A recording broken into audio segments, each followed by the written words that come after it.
comité s'est réuni 3 fois en 2018 avec un taux de présence de 100%. Ces travaux ont été particulièrement riches cette année. Il s'est agi de traiter à la fois de la rémunération du futur président, de celle du directeur général sortant et de celle du nouveau directeur général. Le comité a ainsi proposé une évolution de la politique de rémunération du président à compter de cette Assemblée générale, afin de se rapprocher des pratiques des groupes comparables à Suez. S'agissant de la rémunération de Jean-Louis Chaussade, le comité a fait une recommandation au Conseil pour la rémunération variable annuelle au titre de 2018, en analysant le niveau d'atteinte des critères fixés au début de 2018. Il a également fait au Conseil une proposition s'agissant des critères pour la part variable 2019, pour la période allant jusqu'à l'Assemblée générale. Comme cela est indiqué dans la politique de rémunération soumise au vote de l'Assemblée générale, les critères retenus incluent évidemment la qualité de la transition managériale avec le nouveau directeur général Bertrand Camus. Quant à la rémunération de ce dernier, le comité a élaboré une politique complète couvrant tous les éléments de rémunération qui est soumise à l'approbation de l'Assemblée générale aujourd'hui.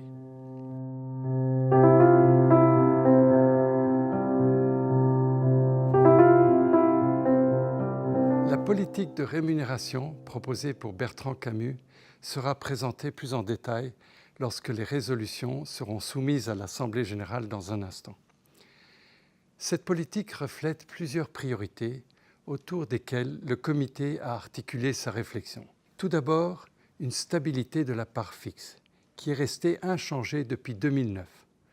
Ensuite, un meilleur alignement de la rémunération du directeur général avec les intérêts des actionnaires au travers d'une augmentation de la part de la rémunération soumise à conditions de performance, notamment à long terme, et d'un renforcement de l'obligation de détention d'actions. Également, un poids accru des résultats en matière de santé et de sécurité, qui doivent demeurer une priorité. Enfin, une prise en compte de la situation personnelle de Bertrand Camus.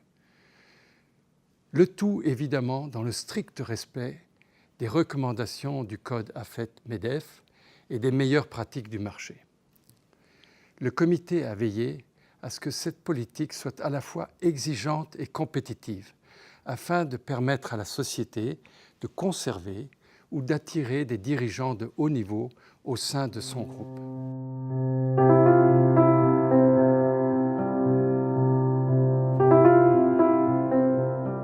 Le comité des rémunérations et le comité des nominations et de la gouvernance seront à l'avenir réunis.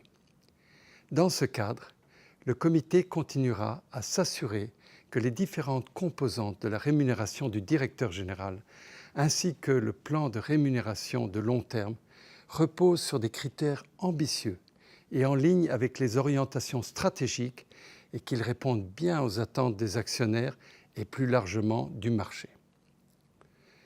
Ces développements seront dans la main de mon successeur que j'ai eu le plaisir de côtoyer de nombreuses années. Permettez-moi de terminer cette intervention avec une note plus personnelle. En accord avec le président du conseil d'administration, j'ai souhaité ne pas demander le renouvellement de mon mandat d'administrateur de votre société. Puis-je profiter de l'occasion qui m'est offerte aujourd'hui pour vous remercier de la confiance que vous m'avez accordée durant la décennie passée. Ce fut pour moi une expérience très enrichissante d'être au Conseil de Suez et j'ai pu apprécier, au fil des années, la grande qualité du Conseil, de la direction et des employés de votre entreprise. Je pars confiant dans l'avenir du groupe et de son équipe dirigeante qui vient d'être renouvelée. Merci beaucoup.